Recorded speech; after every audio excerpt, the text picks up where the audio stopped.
엄마는 우리한테 공짜 파출부예요.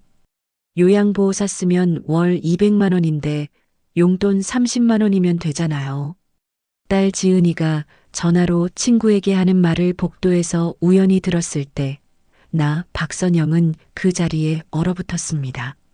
손에 들고 있던 빨래 바구니가 바닥에 와르르 쏟아졌습니다.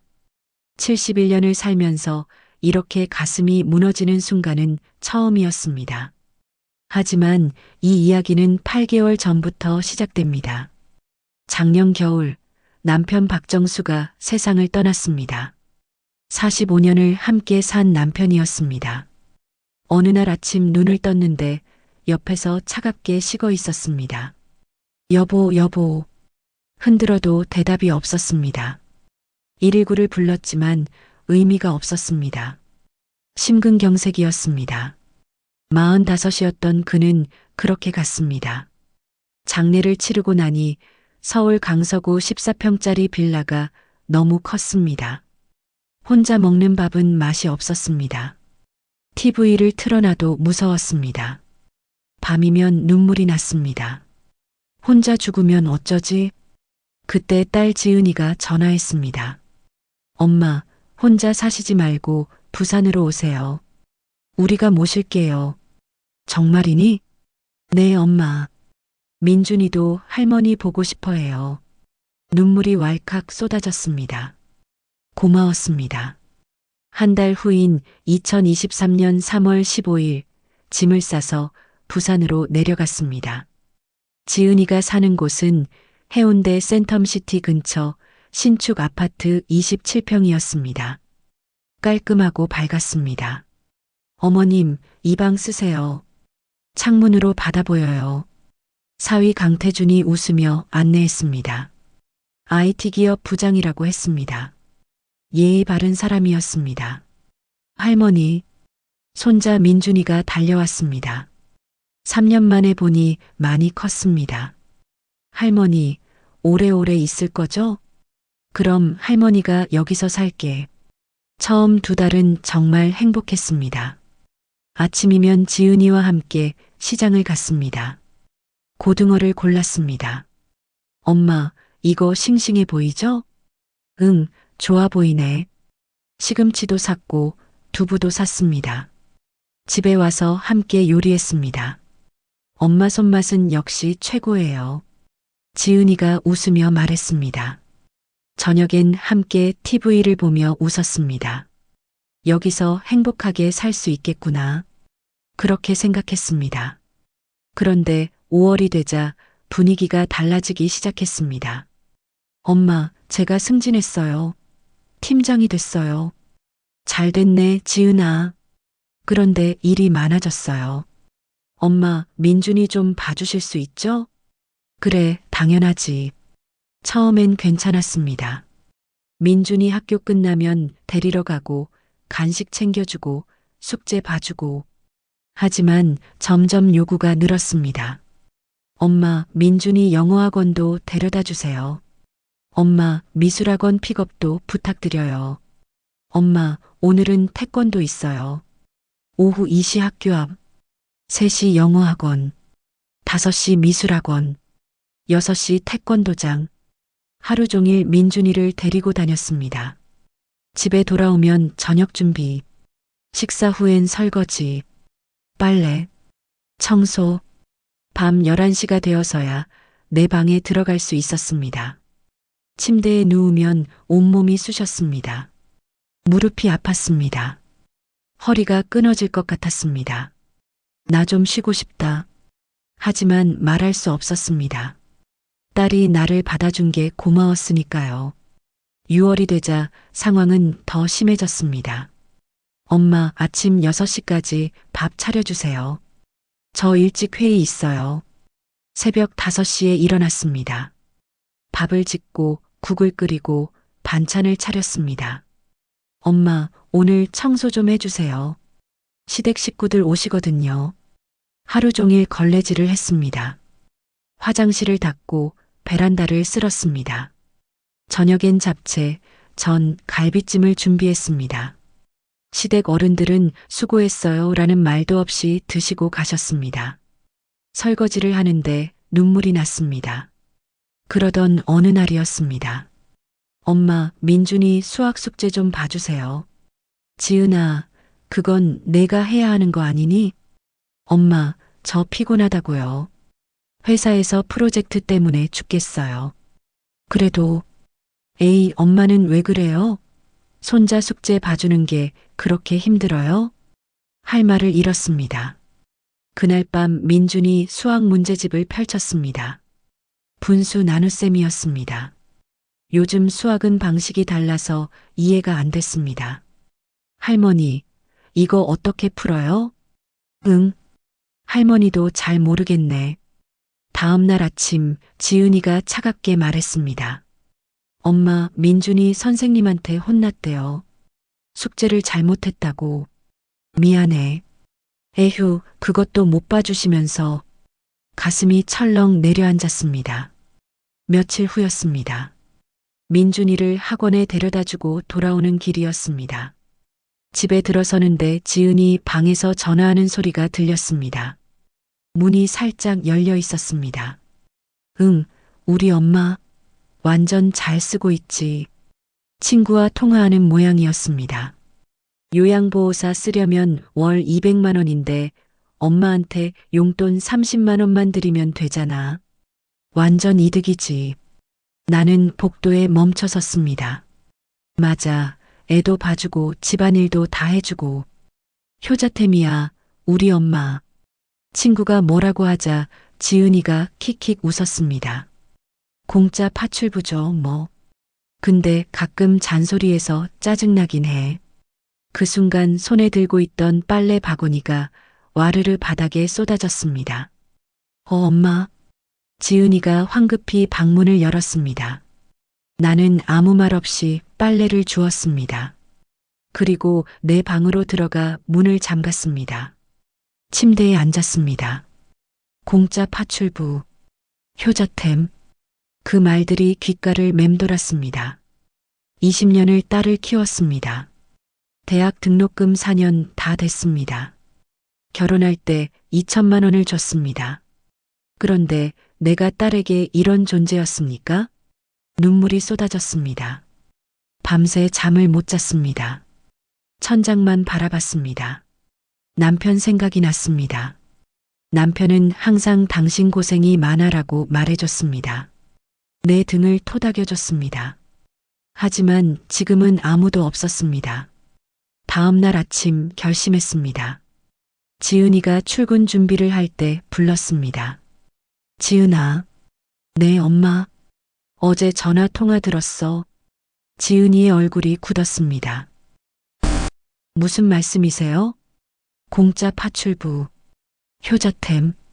내가 한 말 다 들었어. 엄마, 그게 그냥 친구들이랑 농담한 거예요. 농담? 나는 조용히 말했습니다. 지은아, 나는 내 엄마야. 가사도우미가 아니야. 엄마, 무슨 말씀을. 나도 71살이야. 매일 새벽 5시에 일어나서 밤 11시까지 일하는 게 힘들어. 지은이가 목소리를 높였습니다. 그럼 엄마 혼자 어떻게 사실 건데요? 우리가 모셔드리잖아요. 모셔드린다고? 용돈 30만 원 주면서? 그게 적어요? 요양보호사도 안 쓰고 모시는데. 나는 쓸쓸하게 웃었습니다. 그래, 내 말이 맞아. 나는 쓸모 있는 엄마였구나. 엄마, 그게 아니라 나 고향 가려고. 뭐라고요? 고향 가서 살게. 지은이가 소리쳤습니다. 엄마, 제정신이세요? 거긴 아무도 없잖아요. 혼자 사는 게 나아. 여기서 이렇게 사는 것보다. 사위 태준 씨가 나왔습니다. 어머님, 진정하세요. 지은이도 스트레스 받아서 그런 거예요. 태준 씨는 아무 말씀도 안 하셨네요. 다 알고 계셨죠? 태준 씨는 아무 말도 못했습니다. 나는 방으로 들어가 조용히 짐을 쌌습니다. 옷가지 몇 벌, 책 2권, 남편 사진 1장. 그게 전부였습니다. 캐리어를 끌고 현관으로 나왔습니다. 엄마, 제발. 지은이가 팔을 붙잡았습니다. 엄마가 나가시면 저 어떡해요? 내가 어떻게? 나는 지은이를 똑바로 봤습니다. 지은아, 너는 내 인생을 살아. 나도 내 인생을 살게. 엄마, 팔을 뿌리치고 나왔습니다. 택시를 탔습니다. 부산역으로 가달라고 했습니다. 택시 기사가 어디 가세요? 라고 물었지만 대답하지 않았습니다. 부산역에서 기차표를 끊었습니다. 목포행 KTX 오전 10시 47분 출발. 기차 안에서 창밖을 봤습니다. 5월의 들판이 초록색이었습니다. 예쁜 풍경이었지만 눈에 들어오지 않았습니다. 휴대폰이 울렸습니다. 지은이었습니다. 받지 않았습니다. 또 울렸습니다. 또 받지 않았습니다. 문자가 왔습니다. 엄마, 미안해요. 다시 돌아와요. 제가 잘못했어요. 답장하지 않았습니다. 목포에 도착했습니다. 오후 2시였습니다. 시외버스를 타고 고향 바닷가 마을까지 1시간 더 갔습니다.